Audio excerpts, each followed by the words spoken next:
That's the best word to use. It's optimism. And I'm still optimistic about the Cavaliers. But in saying that, when they started off 2-0, I just was kind of like, let's just slow down a little bit. And I get it. It's LeBron. It's the LeBron effect. Like, everybody wants to talk about him. You get excited about him. You want to see how this team can do, how they stack up in the Eastern Conference. But I do want to see. I'm actually glad they lost because I want to see how they respond to adversity. Because when everything's great and you got fresh blood in the locker room, everybody's in a good mood, yeah, everybody's going to love each other. But I want to see the honeymoon period end and start to see the marriage work and see if they can work out some of the issues that they are going to face, like when they go ice cold from the floor in the fourth quarter and they don't make any threes, or when they lose a game, and how do they respond at practice? How do they respond to LeBron's passive-aggressive styles? If he calls somebody out in social media, how does that respond? And I still, again, it did remind me, after the first two games, it did remind me a little bit of the optimism when Isaiah Thomas came back. In that first game, remember, he came back and he comes out and played. First two games. Yeah, and everybody's like, this is awesome. This is going to be a great fit. And I try to just slow down,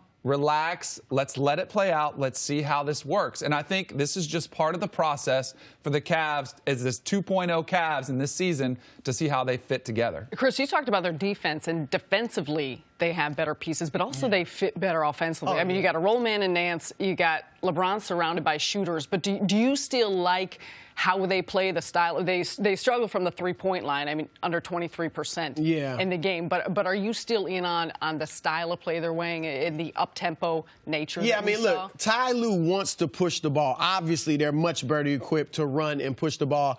One thing, and he also wants ball movement. And I thought they got stagnant last night. They didn't have as much ball movement. That can always happen with LeBron because they can become LeBron-centric, understandably. But they have to make sure they keep that ball moving to get, because they have threats now. Other guys that can do things. So there's no need to just have LeBron be doing everything. But I also think at times, really not at times, this is their style, they become too three-point centric. Yeah. I mean, last night they took 35 threes. They take 6 more or 3 more threes per game than Golden State.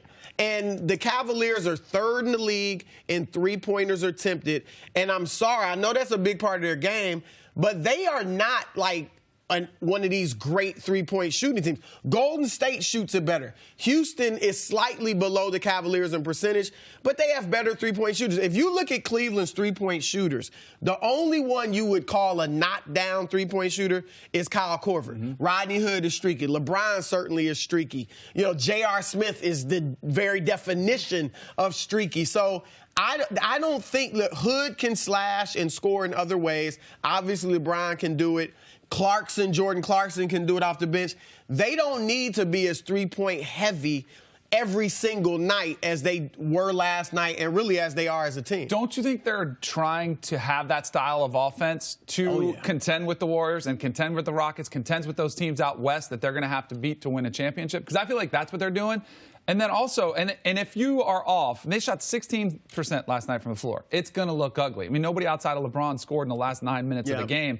And you wouldn't expect that to happen again. But they were also on fire those first 2 games when they were shooting 46% from threes. So there's going to be a happy medium in there, and they do have to kind of find a balance on their offense. The other thing I think, too, that's going to take some time is this up-tempo, we're going to run, we're going to gun, we're going to pick up the pace.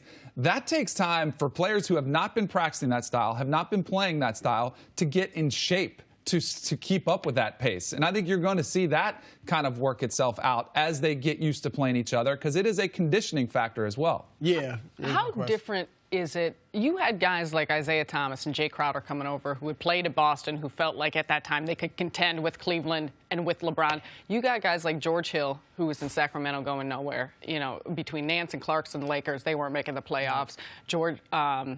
Rodney Hood going at it with you. How much does the mentality shift of this team, or just the respect for LeBron, their ears on him, given the fact that these are guys coming from teams that likely, even if they made the play, if Rodney did in Utah, they weren't going to advance far. Now they've got an opportunity here to get to the Eastern Conference Finals. That's huge. I mean, look, Isaiah Thomas, and I get it, he was playing for a contract. Right. You know, I mean, he wants to get paid this summer. That's going to be a problem with the Lakers. We'll talk about that later. But he was doing that. Dwayne Wade and Derrick Rose are used to being superstars. And even if you say to yourself, I know I'm not what I used to be, it's a different role in this team, it's hard to accept that, you know, mentally, and that your game style, the way you play, is not like a role player. You trying to do things like you want to be the star. Now, look, all these young kids, let's go down the line. Rodney Hood, he was doing great things in anonymity in Utah. You know, nobody really knew about Rodney Hood except hardcore basketball fans. He's been a good scorer the last few seasons. Then you got Clarkson and Nance, who weren't going to the playoffs. Then you had George Hill, he's 8 of his 9 seasons, he's been in the playoffs. With Indiana, he was used to contending for a conference championship. Now in Sacramento, he was, you know, there's no way he was happy. So my point is, all 4 of those guys are looking at this situation like, here's a chance for me to shine on the big stage. And that's one thing LeBron brought to Kyrie. Kyrie was playing great basketball before LeBron went to Cleveland, but being with LeBron gave him the opportunity to do it in the finals and on the big stage, and that took him to another level. And that's the case with all 4 of these guys. Believe that they are thinking, people are going to see me and now know what I can do. You saw it. I saw it. When LeBron's talking to the media, and it was even after a loss, there still is an excitement there. And I think it does mean something. LeBron's the alpha male, right? He's the guy in there, the alpha dog, who's going to say, come follow me. And I think that gets old, even if you're his boy, even if you're D-Wade. I mean, if he's in there stressing, hey, we've got to work on the defensive side of the ball. You got to give me more effort. You got seasoned vets who have been around a while, Isaiah Thomas, and he's getting thrown under the bus, and he's like, wait a second, this defense was awful before I got here. Like, all those issues, all the drama is now gone, and now they can focus on basketball and trying to, you know, increase their status in the Eastern Conference, get a better seed.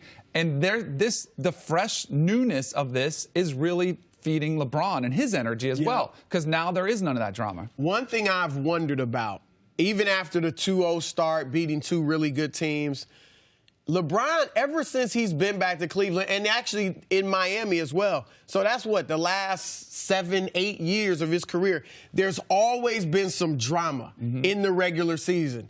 And so I'm wondering, like, now everything is good, at least appears to be good.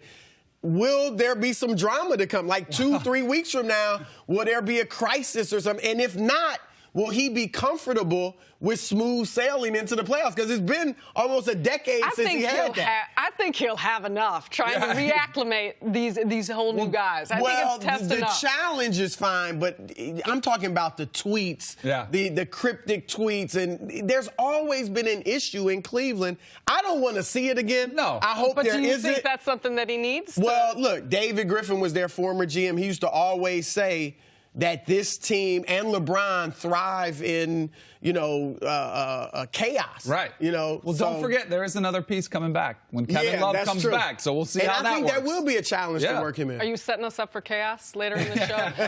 Thanks for watching. Subscribe here to get the latest from the show. Also, be sure to check out more of the best clips from First Things First, or go watch a few segments from our other shows on FS1.